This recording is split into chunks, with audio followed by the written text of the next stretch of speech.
Thank you very much, Jane. That was really interesting. And it's also interesting to note that within technology and responsible innovation, this notion of deliberation is gaining a lot more traction. We're now having citizen juries talking about what quantum technology, for example, will bring and how the consequences that will have.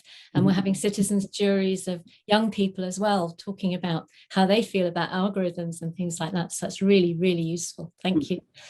I open the floor up to some questions. Yep. Yes. May I? Okay. The chairman is. Yes. Thank you, Jane, for your talk. You mentioned at some point that experts' disagreement is one factor of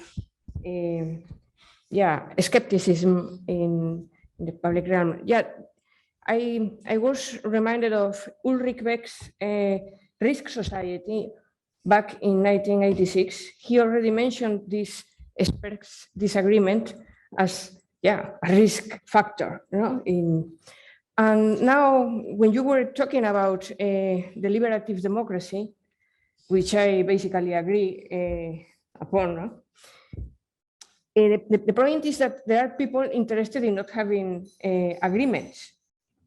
And there are also political theorists who positively pursue agonistic democracy, such as Chantal Mouffe. So, she inherits some ideas by Carl Schmitt. So the point of agonistic democracy is precisely to exploit disagreement in order to further conflict. In other words, they somehow live out of conflict. So we go back again towards an opposition of political theorists who, on the one hand, work for agreement, and on the other hand, work for conflict. Well, yeah, what can we do about that? Yeah, no, I think it's very interesting. I was actually listening to her on a webinar in May or June, and you know, I can see where the agonists come from.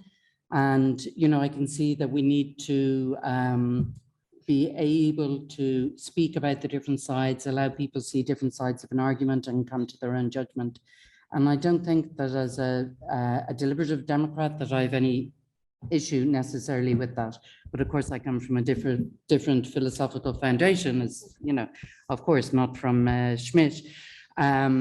So I think the important thing from deliberative democracy is not necessarily that we need to have consensus, but that people need to move more towards their own true beliefs. So what would you think if you were in possession of all the facts? If you knew the truth, what would you think? If you knew who was funding the different sides?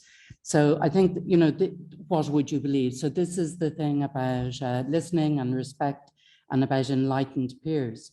So the idea is that people, when they hear about citizens' assemblies and they hear that these people listen to experts on all sides and this is their considered view, it's not necessarily a consensus, this is what they think, then they're more willing, they become more willing to trust it. But it's not that there must be consensus or that people must be bound to go with what a smaller group of people have thought. So thank you. Yeah. Hey, Marty, do you mind calling on people? Sure. Dr. Jaroka can't see everybody. Go ahead. All right, it's me. Okay. Jane, yes, I have also been writing after James Fishkin. And the question is I have for you is, so Leibniz said, as long as we have all data and we demonstrate without faults, nobody would object. So conflicts are away, that's Leibniz. But the question I have is, how about updating Fishkin after the open science paradigm? What's your, I have a solution, but I know it's in yours. So what do you mean updating Fishkin after the open science? Yes, because Fishkin wrote in the 90s. Yeah.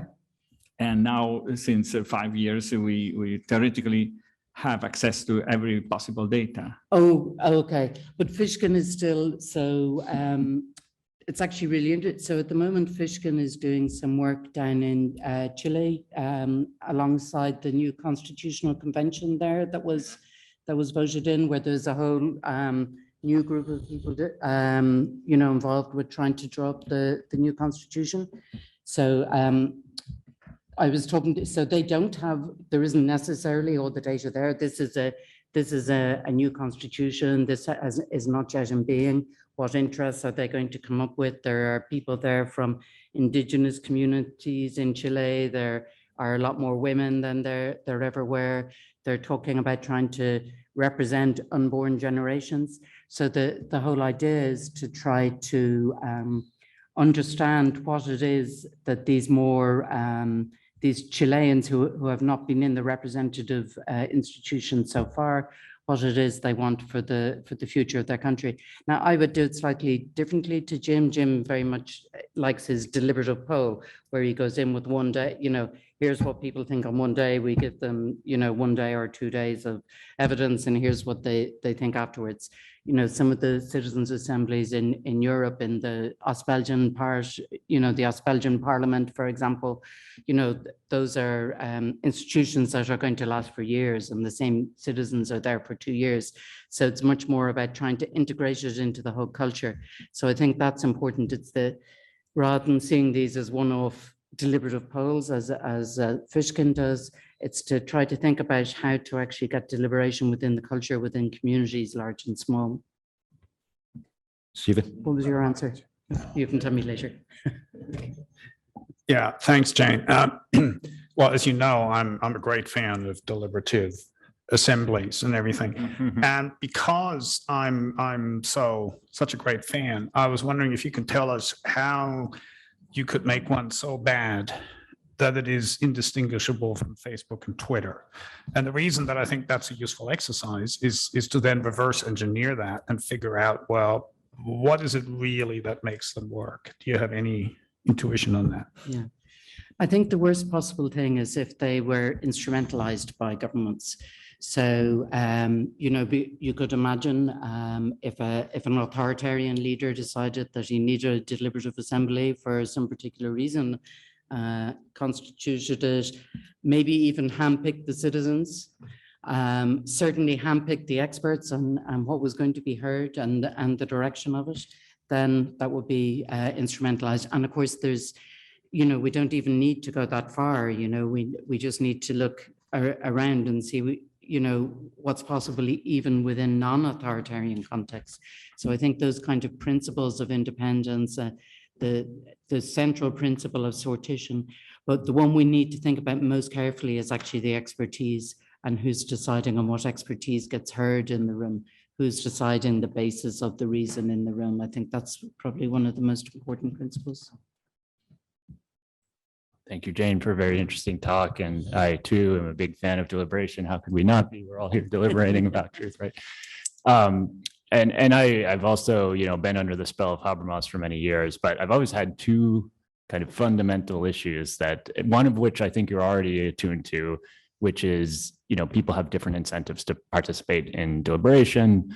You mentioned some research that suggests different types of people are less likely to participate in deliberation. Lynn Spillman had this great old paper against deliberation, citing kind of gender, racial differences in who's willing to participate. Okay, so like most things in politics, you have a small group of people who care a lot. And maybe Habermas was not attuned to, or assumed that naturally in the information ecosystem, you know, the deliberation was kind of inevitable. But the other problem I always had was it assumes, I think, unless I'm misunderstanding it, that knowledge is kind of the end goal of deliberation. And I think, to take Stephen's point for a moment a little further, I think often when people enter deliberation, the goal isn't knowledge, but it's to win. You know, it's to score something for your side. So are there cases where deliberation is counterproductive? I'm curious. Okay, so yeah, the small group thing is obviously, so that's where the random selection comes in, but then of course people still have to volunteer. So, Sure. You know, if we have a criminal jury, people still can, you know, get out of sitting on the jury somehow, so they're not necessarily random, but it's kind of the closest that we've managed to come up with. I have actually, you know, spoken to people in these assemblies who've never voted, for example, but they still come. Particularly older women tend to say, nobody's ever listened to me before, you know. So, but I think, I'm not sure that it's knowledge. I think Habermas's thing about it was more that it was truth tracking. So knowledge is important, but I think it's kind of the truth tracking function that is absolutely vital. And sorry, what was the point after that? Oh, just that the goal of many people entering a deliberation might be to win and not to reach. Well, you see, that's, so if you are having deliberation in a parliament, or you are having deliberation in a university academic board or something, then that of course is true. But when you're talking about deliberation within communities, and you're talking about a structured deliberation within something like a mini public, then often it's about a subject where people don't necessarily have a settled idea. There's nothing for them to win about, or not most of them. And the other important thing is that these discussions, if I'd used my PowerPoint, you'd have seen what would have looked like a hotel wedding with people at round tables with 8 people. There would have been a facilitator there who would have made sure that nobody dominated, would have brought in the quieter voices. There would have been a note taker who would have taken note of that. And there's an agreement on the set of rules when you go in, which are about not dominating and about listening and about respect and so on. So that's why the question becomes about, why it'll be really interesting to hear, you know, where this is going online.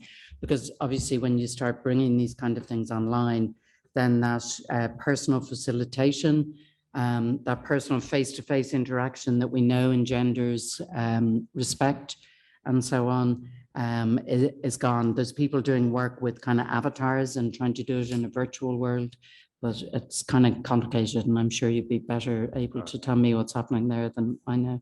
I wish. Jane, thank you very much for the presentation.